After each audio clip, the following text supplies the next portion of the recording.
que é o da próxima semana. O tema de hoje, em continuação, não a da semana passada, que nós não falamos sobre escatologia, mas nós vamos dar continuação ao tema da punição eterna. Punição que ninguém gosta de ser punido, ninguém gosta de ser chamado a atenção.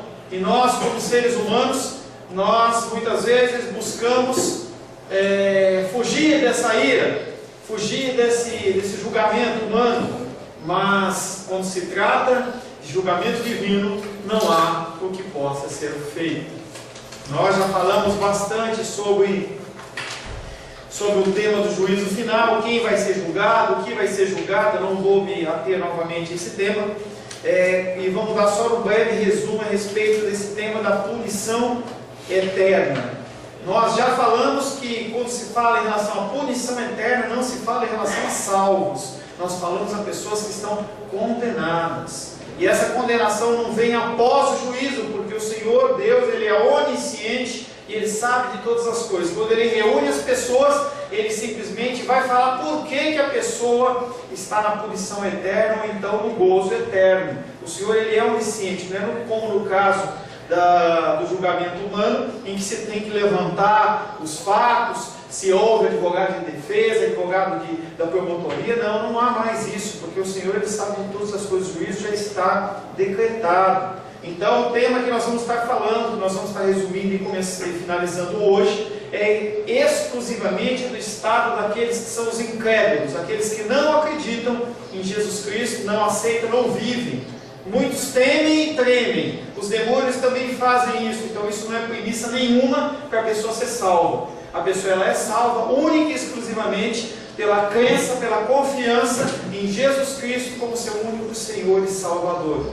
E a partir daí você tem toda uma mudança, uma transformação de vida que vai te levar a uma vida piedosa, uma vida com obras, mas não é salvo por causa disso. Nós já falamos a respeito disso. Então nós estaremos falando no dia de hoje a respeito dos incrédulos, daqueles que não creem. A doutrina da punição eterna já foi ensinada na igreja cristã desde o princípio. Sempre se ensinou isso, sempre se falou isso. E nos últimos tempos tem havido duas correntes em especial que tentam desacreditar essa doutrina que é bíblica, dizendo que, em primeiro lugar, Deus é muito bom, Deus é amoroso. Então quando chegar o ponto, Deus ele vai abrir a porta e vai falar assim: não, todo mundo está liberado.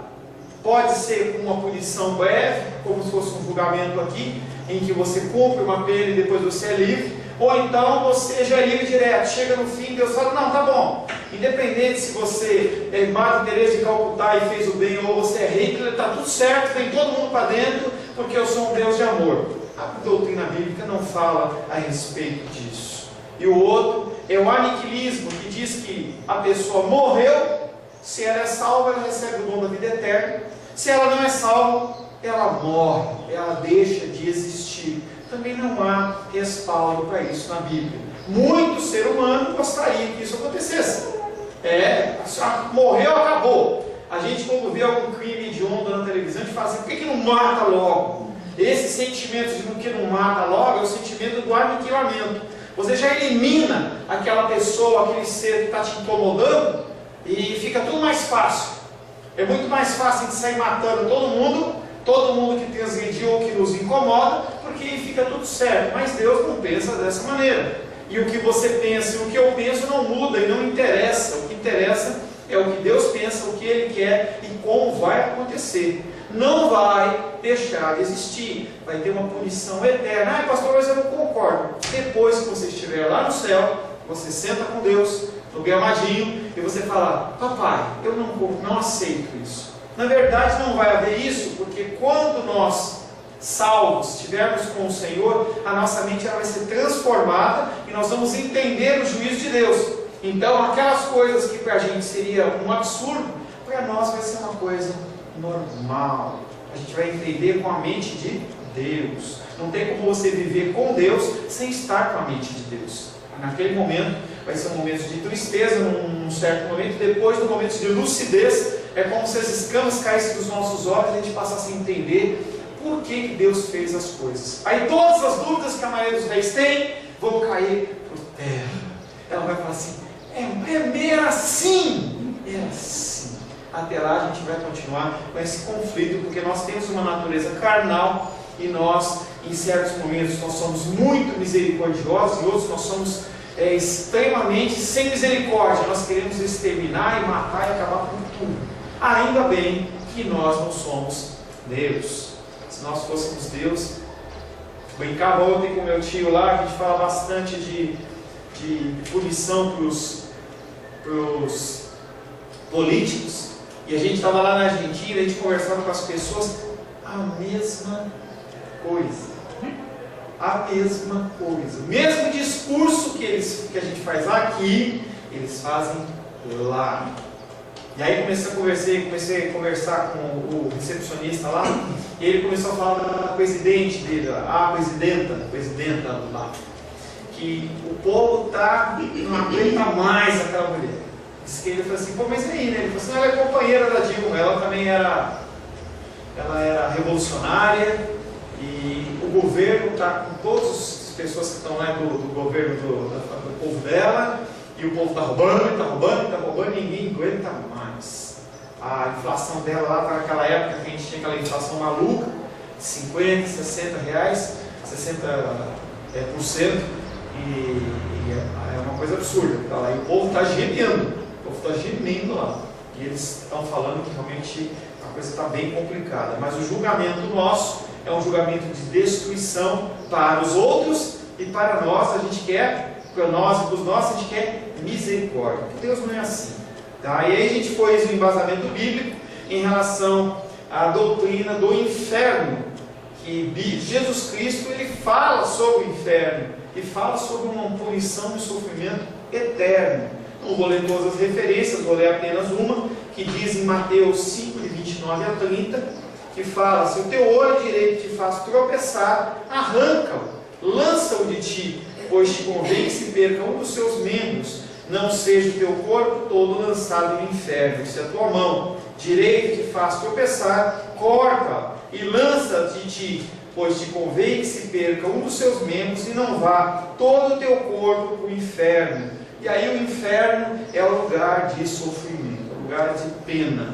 Nós falamos também em aulas anteriores sobre as graduações que vão haver. Uma pessoa que foi muito ruim vai ter uma pena maior. E aí o julgamento humano em relação a grau de punição, nós já falamos em aulas anteriores, a punição de uma pessoa que foi como um Hitler não pode ser uma punição que simplesmente de uma pessoa que não aceitou Jesus, mas que viveu uma vida comum aqui. Então quando Deus olha para isso, não tem como voltar atrás. Estou vendo as testas fenzidas, não tem como voltar atrás. Se você olhar nos vídeos anteriores, você vai ver que há graus diferentes de punição, como também há graus diferentes de abençoamento no pós-vida, que chama-se galardão. Nós falamos também em aulas anteriores. Nesse inferno vão ter vários níveis, lembrando-se sempre que o inferno não é a visão do povo grego em que o diabo controla. Essa visão grega em que há um Deus dos céus, que é Zeus, um Deus dos mares, que é Poseidon, e um Deus nas partes inferiores, que é o Hades, isso não existe. Satanás ele vai ser atormentado, ou mais atormentado, junto com os seus demônios, no Geena, no lago de fogo e enxofre, onde todos os ímpios, todos aqueles que não creem, vão ser lançados lá, e vai haver muito sofrimento. Fala sobre ranger de dentes. Mateus 9:43 diz: e se a tua mão te faz tropeçar, corta, pois é melhor entrares maneta ou sem uma mão na vida, do que tendo as duas mãos e ires para o inferno, para o fogo inextinguível. Então está falando sobre eternidade. A pessoa que for lançada no inferno vai ser um sofrimento eterno. Vai ser sofrimento eterno. Sofrimento, dor, angústia, mágoa, dor nos ossos, coriza o tempo inteiro, e tosse, mal-estar, tudo vai acontecer de ruim, vai ser lá. Não vai ser por um tempo, não vai ser por um ano, por um milênio, mas vai ser eternamente. O fogo, ele é inextinguível. Inextinguível porque ali está a presença de Deus. Outro conceito que as pessoas não conseguem entender: como que no inferno vai ter Deus? manifestação da glória de Deus através da sua justiça e a sua ira. Então o inferno não vai ficar abandonado, ele vai ser alimentado pela ira e pela cólera de Deus. Quando nós olhamos esses crimes hediondos, que a gente fica chateado, magoado, o coração de Deus fica igual. E a descarga de todo esse tempo de humanidade vai ser no inferno. Não queira estar lá. Vai ser um fogo inextinguível. Isaías 66, 24 diz: e eles sairão e verão os cadáveres dos homens que prevaricaram contra mim, porque o seu verme nunca morrerá, nem o seu fogo se apagará, e eles terão um horror para toda a carne. Então, quando fala para toda a carne, está falando que não é só em alma e espírito. Está falando, Isaías 66, 24, está falando que esse sofrimento vai ser um sofrimento depois de uma restauração de corpo. Então nós vamos sofrer na carne. O verme vai entrar, o fogo vai queimar, e aquele negócio vai ser o tempo inteiro, e você não vai ter para onde sair. Um pré-conceito aparece em Apocalipse, em que o sofrimento ele vai se aumentar, e o ser humano vai procurar a própria morte. A pessoa vai estar sofrendo tanto que ela vai querer morrer, e a própria morte vai fugir dela.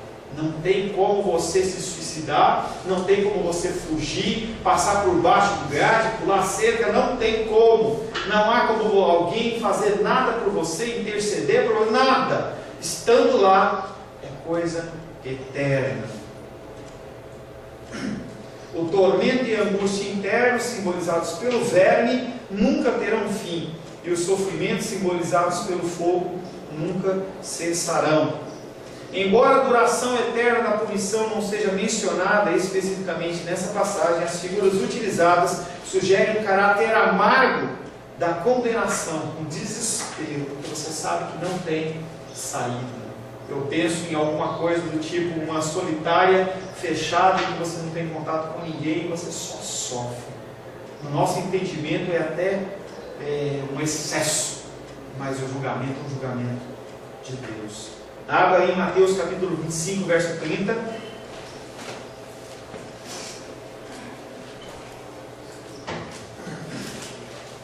Mateus 25, 30. Quer uma Bíblia, irmão? Tio Gerson? Tem? Mateus 25, 30. Quem achou, leia por gentileza.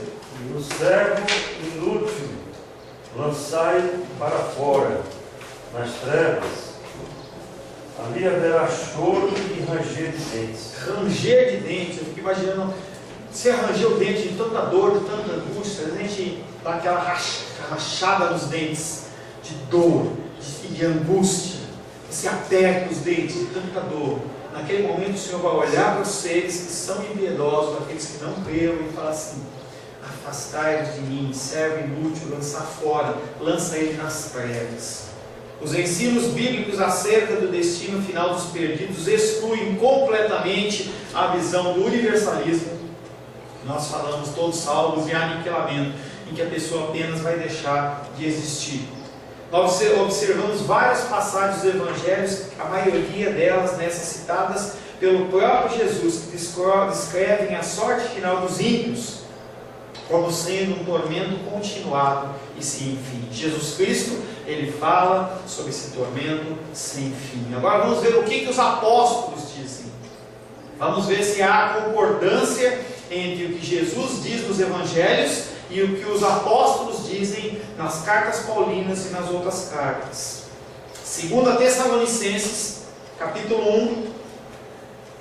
2 Tessalonicenses, capítulo 1. Pastor, está falando muito de coisa ruim, muita coisa amarga. Para que está falando isso? Vamos falar de amor. 2 Tessalonicenses, capítulo 1, versos 7, 8 e 9.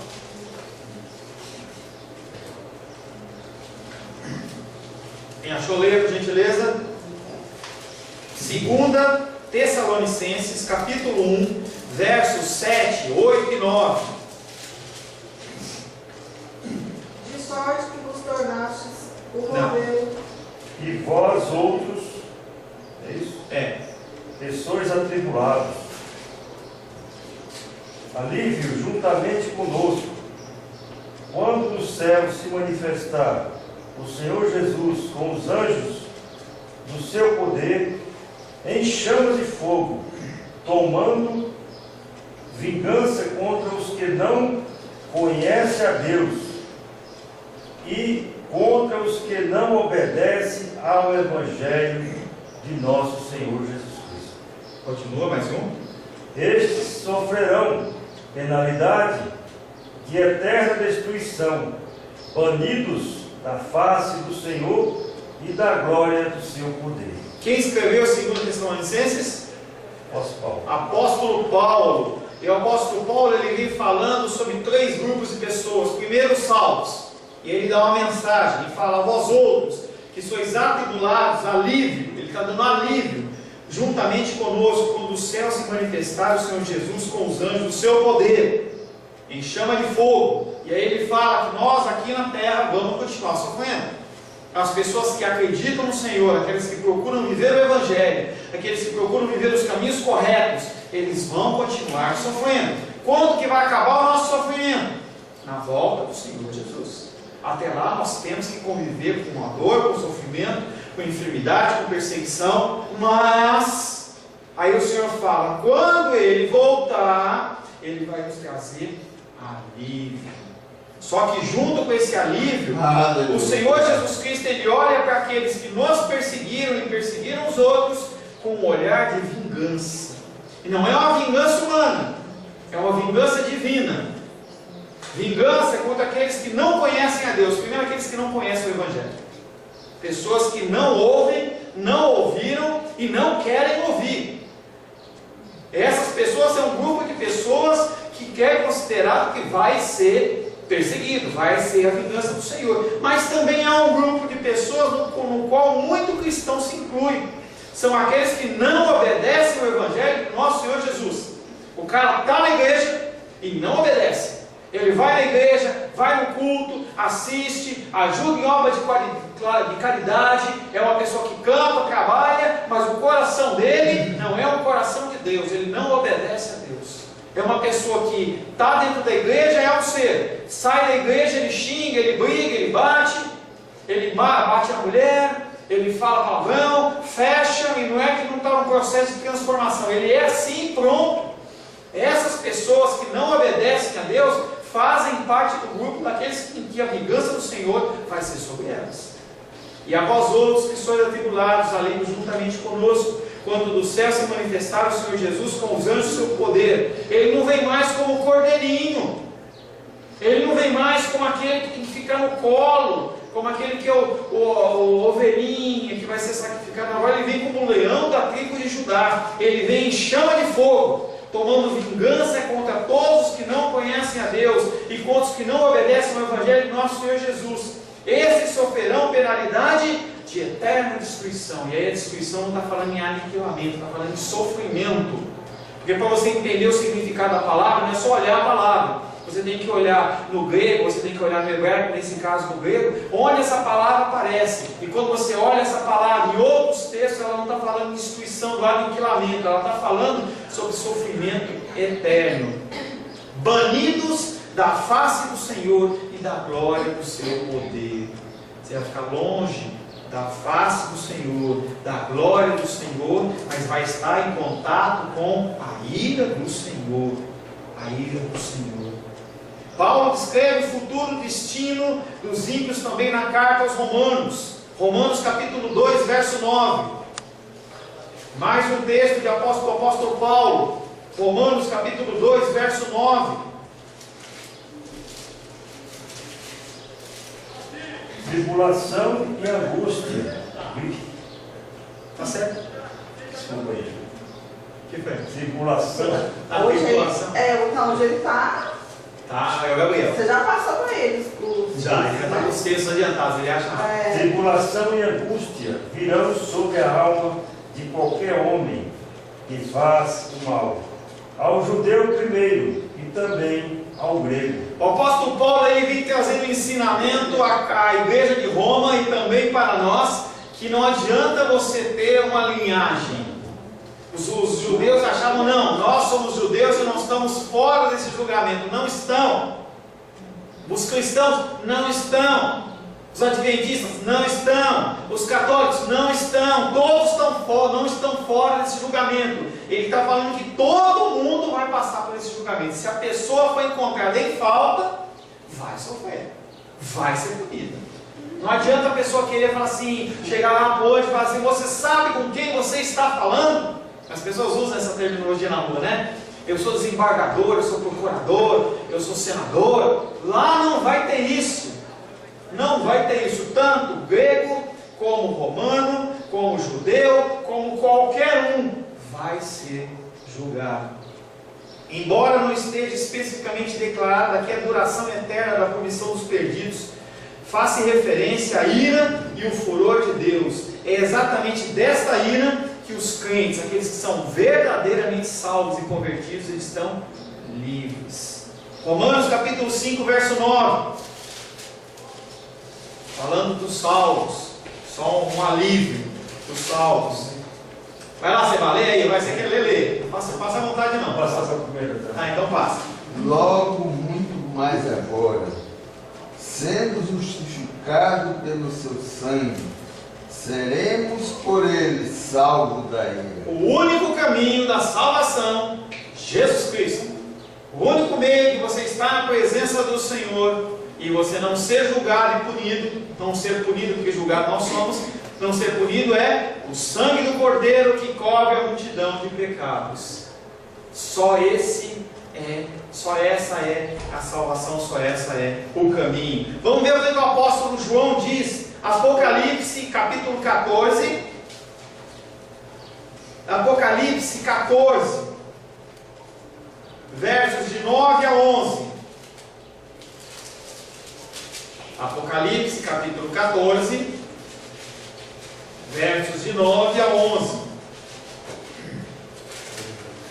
Pode ler, Glenda.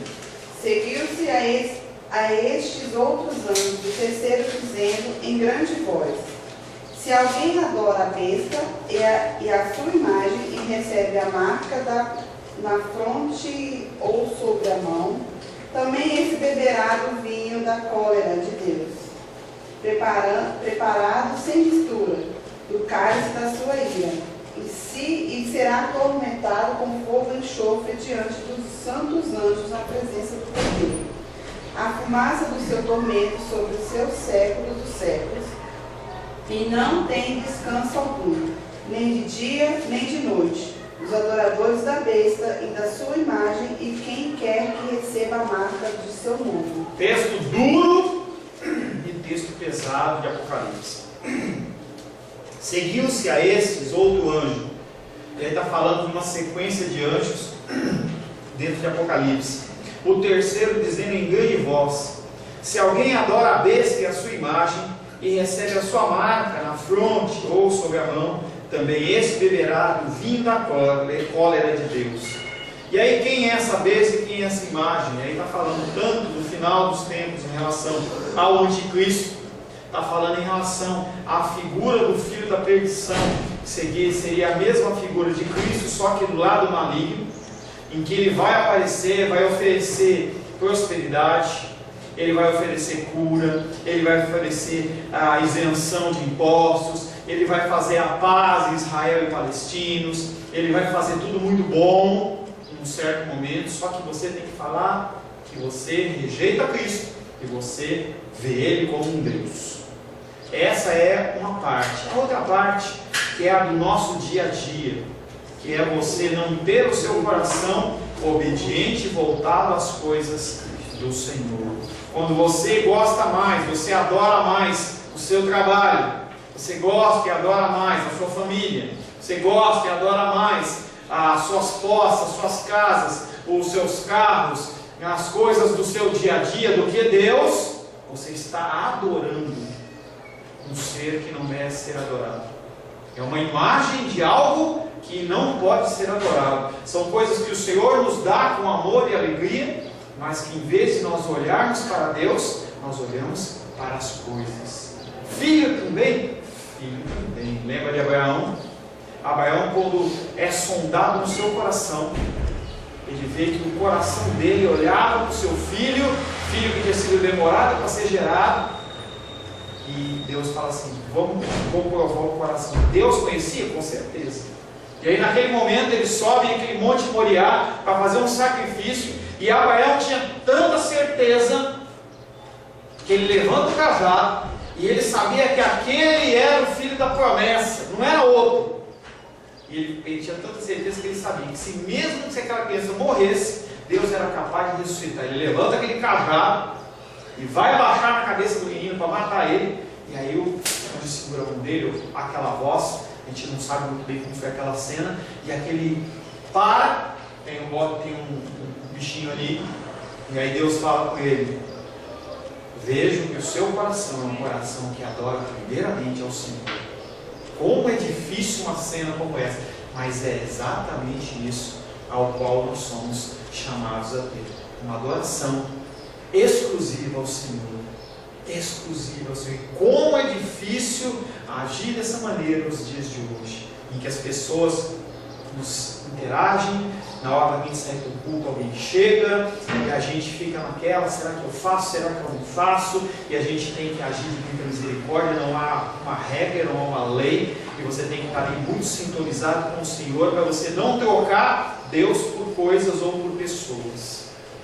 Já falei, uma vez eu cheguei até a comentar com os reis a respeito disso, nós temos que em cada caso buscar a orientação do Senhor. Mas a gente não pode entrar num contexto de que agora, a adoração, tem o jogo do Coringão, tem o jogo do Flamengo, então é hora do culto. Não, eu não vou. Você está gostando mais daquilo do que de Deus.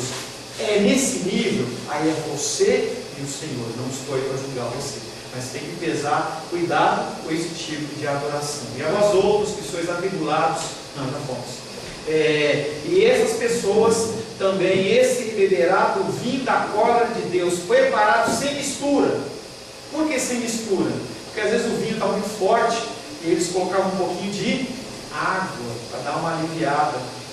Era uma mistura, um vinho. Eu sou fraco para beber, mesmo vinho. Então, às vezes pega uma coisa mais fraca. Então, ele está falando assim, não é fraquinho, não, é integral, é aquele suco veio pronto, aquele lá sem mistura nenhuma. E esse vinho é o vinho da cólera de Deus, do cálice da sua ira. O cálice que a pessoa vai beber é um cálice de ira, e será atormentado com fogo e enxofre diante dos santos anjos na presença do Cordeiro. Não tenho a mínima ideia de como vai ser isso, mas perante Deus, aqueles seres que não aceitarem Cristo ou não conhecerem vão sofrer eterno sofrimento na presença de Jesus Cristo. A fumaça do seu tormento sobe pelos séculos dos séculos. E aí, quando a gente fala de séculos dos séculos, a gente não está falando de 100 anos ou de vários 100 anos, a gente está falando de eternidade. Nós vamos ver um outro texto que fala exatamente sobre isso. Aleluia. E ele não tem descanso algum. Não vai falar assim, não, agora nós vamos dar uma descansadinha. Quando a pessoa ela era chicoteada e tomava aquelas chicotadas nas costas, ele tomava ou 40 chicotadas, ou então ele tomava 39, e aí ele podia dar mais 39, era um conceito meio estranho, mas a pessoa tomava 39, que era o limite, dava um tempinho, mais 39, mais 39, mais 39, e era assim que o apóstolo Paulo sofria o açoite. Aqui está falando que não vai ter descanso nenhum, vai ser o tempo inteiro, todo o tempo, o tempo inteiro, todo o tempo. A fumaça do seu tormento sobe pelos séculos dos séculos e não tem descanso algum, nem de dia e nem de noite. Os adoradores da besta e de sua imagem, e quem quer que receba a marca do seu nome. Falando sobre séculos dos séculos, abre aí Apocalipse capítulo 4, verso 9. Vamos ver de onde tem essa expressão séculos dos séculos, onde aparece isso, para a gente entender o que significa. Apocalipse, capítulo 4, verso 9. Quando estes seres viventes derem glória, honra e ações de graças ao que se encontra sentado no trono, ao que vive pelos séculos dos séculos. O Senhor, Ele vive pelos séculos dos séculos. Então, está falando sobre tempo dentro do nosso conceito. Está falando de eternidade. Para sempre. Da mesma maneira que, ele está falando assim, da mesma maneira que o Senhor existe, da mesma maneira que o Senhor ele vai estar sentado em glória, da mesma maneira essas pessoas vão estar sofrendo no inferno. Duro juízo. Fala aí, querido. Quem é que vai... Quem são essas pessoas que vão ter que dar glória? São os que não deram, que nunca reconheceram Deus, que está dizendo, quando esses seres viventes derem glória e honra e ações de graça. Aí a gente teria que olhar todo o contexto do texto, tá? Aí depois eu olho com você. Mas ele está falando, tem um momento. Paz, Senhor querido, Deus abençoe. Haverá um momento em que todo joelho se dobrará e toda língua confessará que o Senhor é Deus. E isso vai acontecer.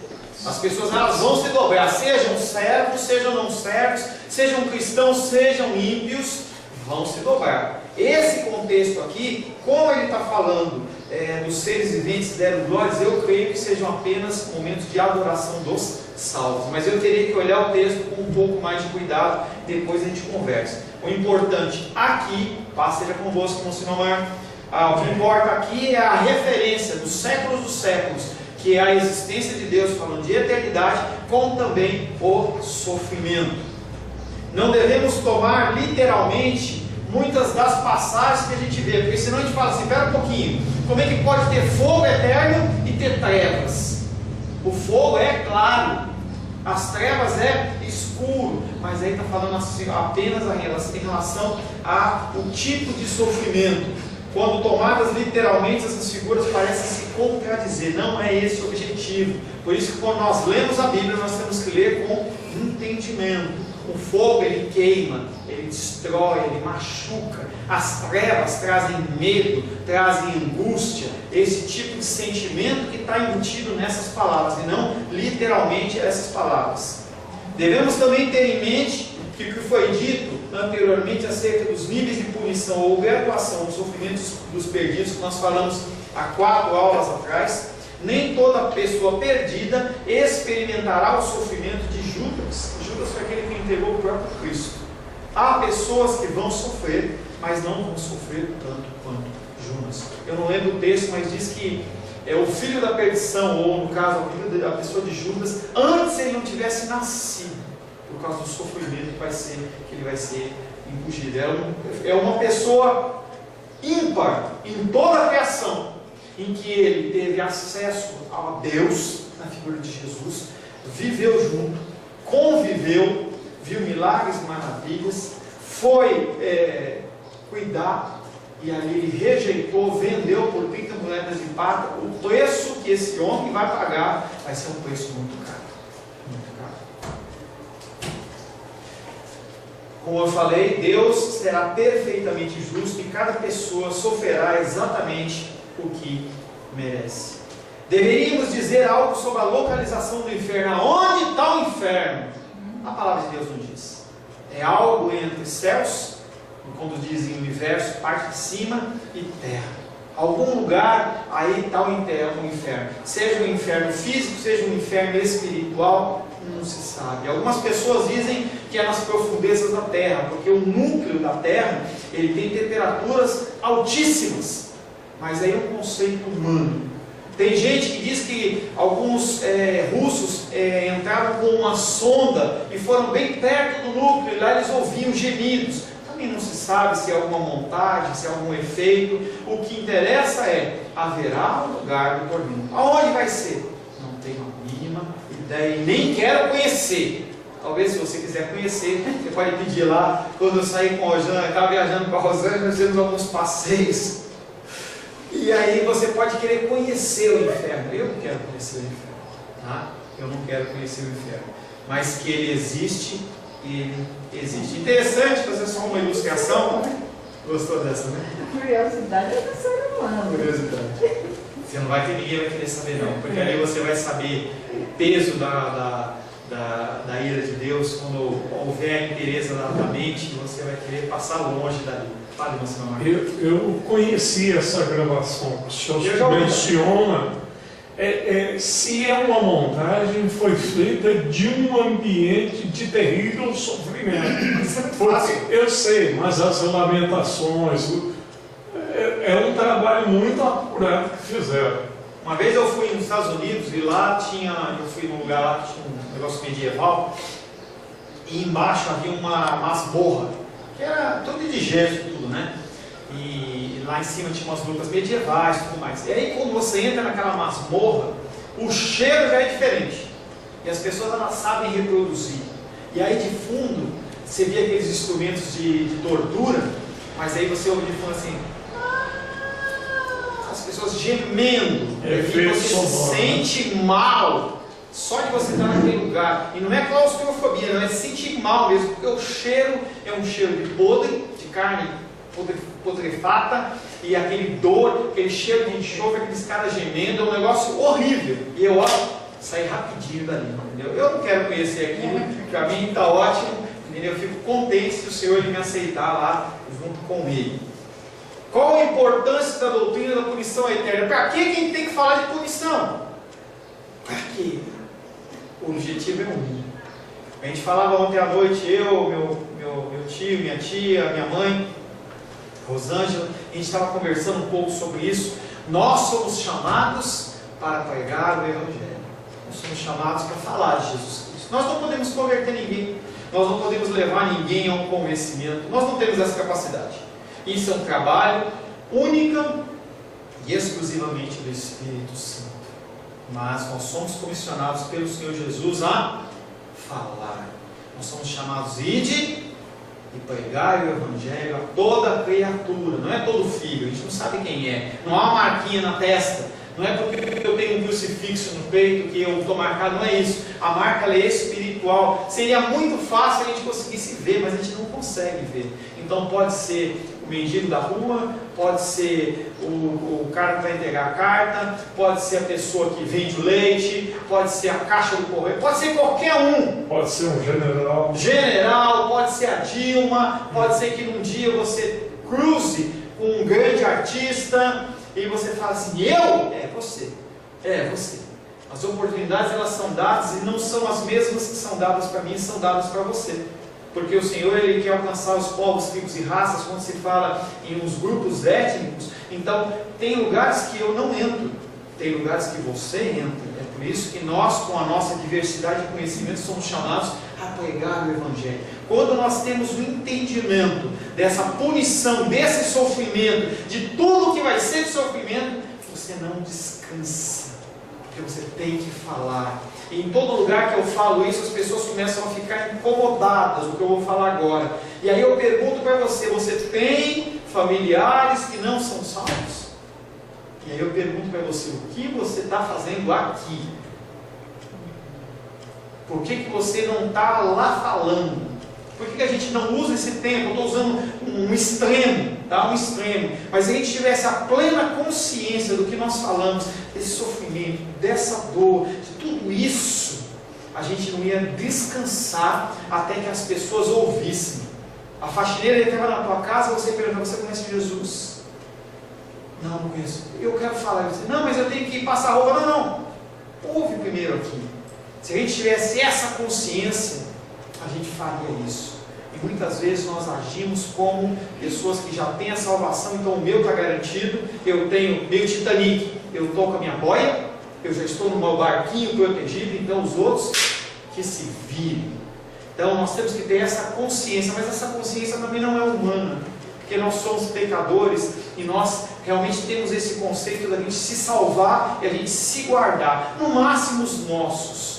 Então a gente tem que pedir muito para o Senhor, através do Espírito Santo, também nos constranger a fazer o papel que nós temos que fazer. Esse constrangimento, se não for um constrangimento do Espírito, a gente passa por chato. Sabe aquela pessoa que fica falando, e a tua cabeça fica cheia? Mais você afasta a pessoa de Deus do que aproxima ela de Deus. Porque se você não tiver sabedoria para falar, você afasta. Mesmo falando de Jesus, Certa feita, o Senhor Jesus Cristo, ele estava andando, os discípulos olharam para ele e falavam assim, Senhor, tem uns caras aí que estão falando do seu nome. Estão falando do meu nome? Então, e aí Jesus Cristo fala assim, quem não ajunta, espalha. Se você fala sem ser do Espírito, você espalha. Apesar de que quando o Senhor também toca no coração daquela pessoa, a pessoa ela se rende. Não tem como. É uma graça irresistível. É como se uma nuvem te envolvesse e você não tivesse o que fazer. Você pula dentro de uma piscina, você está com água por todos os lados, não tem o que fazer. Te toca. Eu gosto da música do Tocou, né? Por isso que a gente sempre canta ela, né? Tocou-me. Quando o Senhor tocou-me, encheu de paz o meu coração. Mas nós temos que ter a consciência de que esse sofrimento ele é eterno. E aí nós estamos vendo pais nossos, mães, irmãos, irmãs, filhos, filhas, tios, tias, sobrinhos, sobrinhas, e as pessoas que nos cercam caminhando em passos largos pro inferno. E nós não fazemos nada. Moral da história da denúncia dos discípulos, que o cara estava, que as pessoas estavam, Jesus estava condenando essas pessoas ou dizendo que eles estão divulgando o meu nome. Entenda que ninguém fala de Jesus Cristo na verdade se não for através do Espírito. A palavra de Deus diz, ninguém diz Jesus seja anátema, ou se ninguém diga Jesus seja maldito, ou se a pessoa não tiver Cristo, mas a pessoa só consegue falar Senhor, Senhor, se for através do Espírito de Deus, de uma maneira sincera. Claro, a gente vê pessoas aí falando o nome de Jesus, entendeu? É que nem a palavra amor. Você me ama? Né? A pessoa me ama? Claro que eu te amo. A palavra amor é uma palavra banalizada nos dias de hoje. A gente vê nas músicas do Chitãozinho, de Lulu Santos, das popozudas da vida. E aí você vê a pessoa falando de um amor que não é o amor de Deus. O amor de Deus é um amor diferente. Então o amor ele é muito banalizado. Então falar de Jesus é fácil. Eu comprar uma camiseta escrito Jesus, um boné, uma pulseirinha. É fácil eu andar com a Bíblia debaixo do braço. Mesmo que seja amor, que eu diga assim, Pastor Paulo, eu te amo. Mesmo que seja esse amor carnal de pessoa para pessoa, você não pode dizer que ama uma pessoa sem amar, porque é mentira. Se você não sente nada por ela, fique calado. É porque a palavra amor, ela caiu em banalização. Como a palavra Jesus, ela tem sido banalizada. As pessoas não mais pregam sobre o cristianismo. Elas vendem o Jesus. Isso. Então eu vendo um Jesus que cura. Você quer? Vem cá. Eu vendo um Jesus que vai te dar prosperidade. Você está devendo 800 mil reais na praça? Vem aqui que Jesus vai te pagar a conta. Ele pode fazer? Claro que ele pode. Ele criou os céus, terra, tudo. Ele pode fazer o que ele quiser, mas o conceito de Bíblia, de Evangelho, não é trazer as pessoas para dinheiro, para cura física, é trazer, o Evangelho é trazer as pessoas para Cristo. Essa é a premissa básica.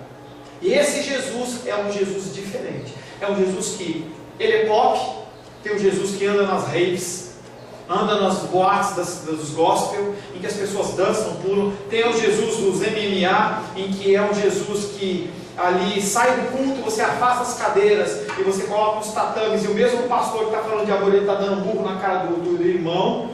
E são vários tipos de Jesus, vários tipos de Cristo. A palavra de Deus diz, cuidado que haverão vários Cristos, e as pessoas elas têm vendido Cristo. É como se fosse uma xepa, sabe, na final da feira? Aqui não tem feira livre, mas lá em São Paulo tem a xepa.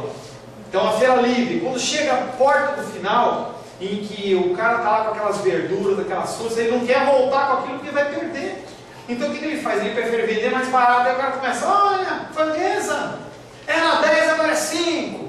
E aí a pessoa começa a vender Cristo dessa maneira. Cristo não é um preço que você pode pagar. Então as pessoas têm que entender que nós temos que ser convertidos de coração. Hebreus capítulo 2, versos 2 e 3, abre aí. Estamos finalizando. Hebreus capítulo 2, versos 2 e 3.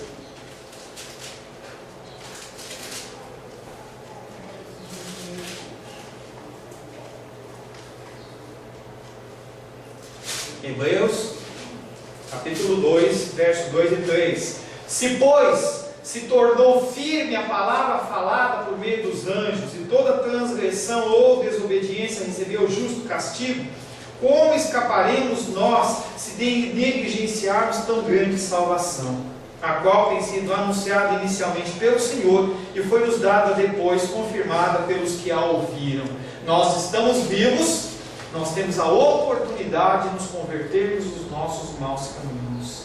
Pastor, eu não sei, eu sou tão bonzinho, eu sou um pai de família, eu pago meus impostos, eu não bato para minha esposa, eu não adultero, eu cuido dos meus filhos. Isso não é parâmetro, isso não é padrão, o padrão é Cristo. Por isso que a gente tem que olhar para a palavra de Deus. Para nosso empreendimento missionário, a doutrina do inferno deveria nos impulsionar a um zelo e urgência maiores. Cada dia morre alguém que não conheceu Jesus Cristo.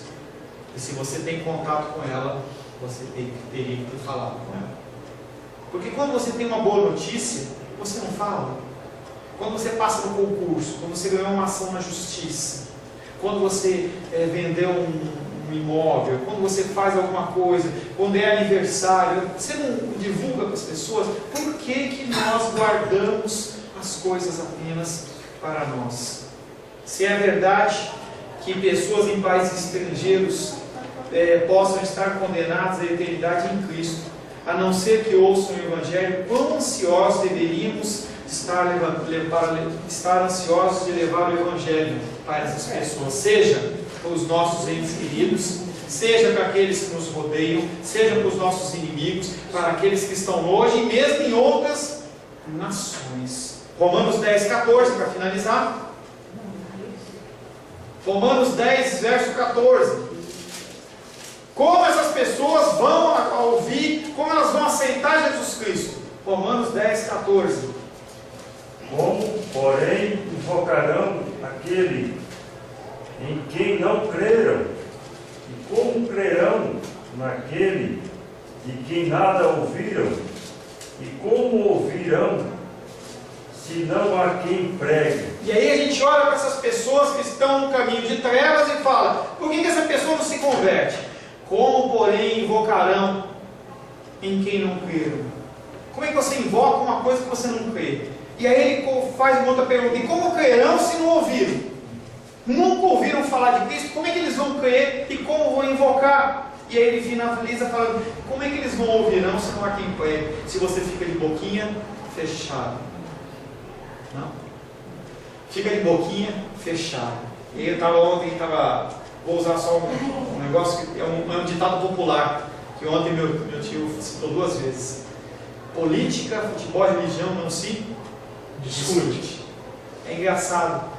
Se não se discutisse ou não se falasse de religião, a gente teria uma Bíblia nas nossas mãos nos dias de hoje. É porque pessoas discutiram, falaram, que pessoas pelo seu sangue morreram. E se você não sabe, para você ter a Bíblia traduzida no seu idioma, pessoas morreram. Porque naquela época, as pessoas que traduziam a Bíblia, elas eram vistas como hereges. Quem poderia apenas ter contato era a igreja romana na época.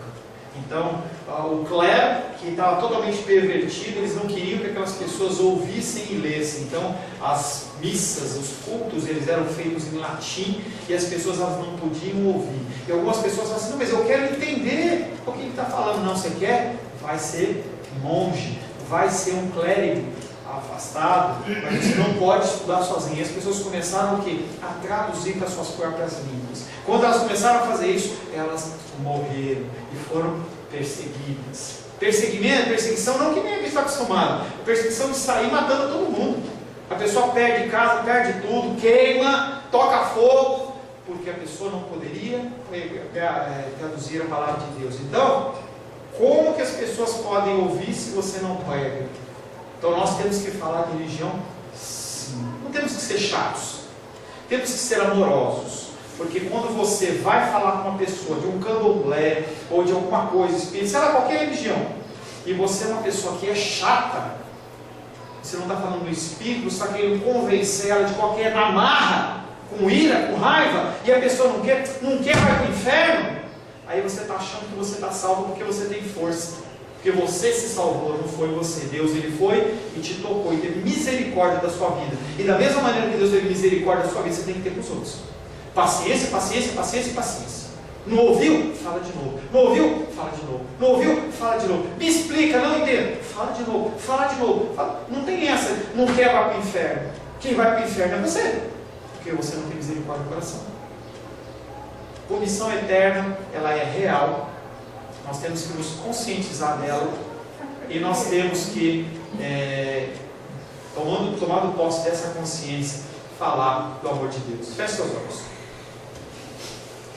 Senhor Deus, te agradecemos pela finalização desse tema da punição eterna, Pai. Nós, na verdade, nós não acreditamos nas coisas que estão escritas na Tua Palavra. Nós apenas tomamos para nós as coisas que são agradáveis para nós. Pedimos perdão, Senhor, e pedimos que o Teu Espírito Santo nos convença do pecado, da justiça e do juízo. E que o Senhor possa gerar nos nossos corações, Pai, esse incômodo e a intrepidez de falar do Teu grande amor para as vidas que nos cercam. Entregamos a nossa vida nas Tuas mãos, em nome de Jesus. Amém.